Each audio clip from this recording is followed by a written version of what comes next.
शंका। नाम उपदेश लेने के बाद शादी समारोह, जन्मदिन, विदाई समारोह, धार्मिक अनुष्ठान या किसी भी अवसर पर गिफ्ट का लेन देन या अपना सम्मान करवाना, फूल माला देकर दूसरे का सम्मान करना, ये सब कर सकते हैं या नहीं। सतगुरु से नाम उपदेश लेने के बाद गहनता से सत्संग सुनकर भगत को बहुत सी बातों का ध्यान रखना होता है, अन्यथा जानकारी के अभाव में मर्यादा टूटने की संभावना बनी रहती है। पूज्य गुरुदेव जी ने बताया कि भक्ति मार्ग में आने के बाद हमने शादी समारोह में जाने से बचना चाहिए, क्योंकि वहां पर होने वाले समस्त क्रियाक्रम भक्ति के विरुद्ध ही होते हैं। ज्ञानी भगत तो ऐसे सांसारिक भक्ति विरुद्ध समारोह में जाएगा नहीं, और नादान भगत यदि जाएगा तो निश्चित ही अपनी मर्यादा खंडित करवा कर ही आएगा।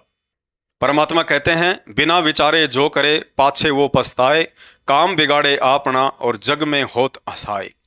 अर्थात अपनी भक्ति का भी नाश कर बैठता है और जगत में भी हंसी का पात्र बन जाता है। क्योंकि शादी या किसी समारोह में यदि लोक लाज में आकर हम चले भी जाते हैं और वहां पर उन सांसारिक रिश्तेदारों के अनुसार कोई भी क्रिया नहीं करते हैं तो उनकी हंसी मजाक का ही पात्र बनेंगे। विज्ञानहीन व्यक्ति उल्टी सीधी 10 बातें आपके विषय में और 10 बातें गुरुदेव भगवान के विषय में बोलकर आपको भी शर्मिंदा करेंगे और संतों की निंदा करके अपने भी कर्म बिगाड़ेंगे। इसलिए परमात्मा कहते हैं, कबीरा तहां जाइए रह संतन की प्रीत, इष्ट मिले और मन मिले, मिले सकल रस रीत। अर्थात सतगुरु भगत को हमेशा आध्यात्मिक विचारों वाले अपने ही भगत भाई बहनों की संगति करनी चाहिए ताकि भक्ति भाव बना रहे।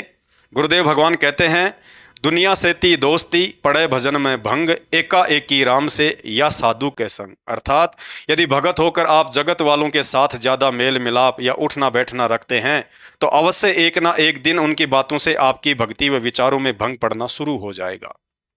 कहते हैं, मूर्ख की प्रीत बुरी, जुए की जीत बुरी, बुरे संग बैठ बुरा लागे ही लागे, काजल की कोठरी में कैसा भी यत्न करो, काजल का दाग भाई लागे ही लागे। इसलिए सतगुरु आदेश व ज्ञान आधार अनुसार एक भगत को ज़्यादा से ज़्यादा समय परमात्मा की भक्ति साधना में या भगत भाई बहनों से संपर्क में रहकर ही बिताना चाहिए। इसके अलावा किसी भी शादी विवाह, त्योहार या सामाजिक अवसर पर गिफ्ट आदि का लेन देन नहीं करना चाहिए। ऐसा करने से हमारे ऊपर एक दूसरे का भार चढ़ता है और मर्यादा भी टूटती है। इन व्यर्थ के सांसारिक चौंचलों व आपसी लेन देन के कारण ही ये काल हमें ऋण संबंधों में बांध कर रखता है।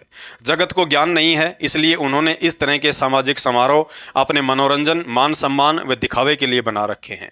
लेकिन हमें ज्ञान हो गया है कि इस तरह के भक्ति विरुद्ध समारोह भक्ति का नहीं बल्कि बकवाद का हिस्सा है, जहाँ जाने से व सहयोग करने से हमारी मर्यादा टूटती ही टूटती है।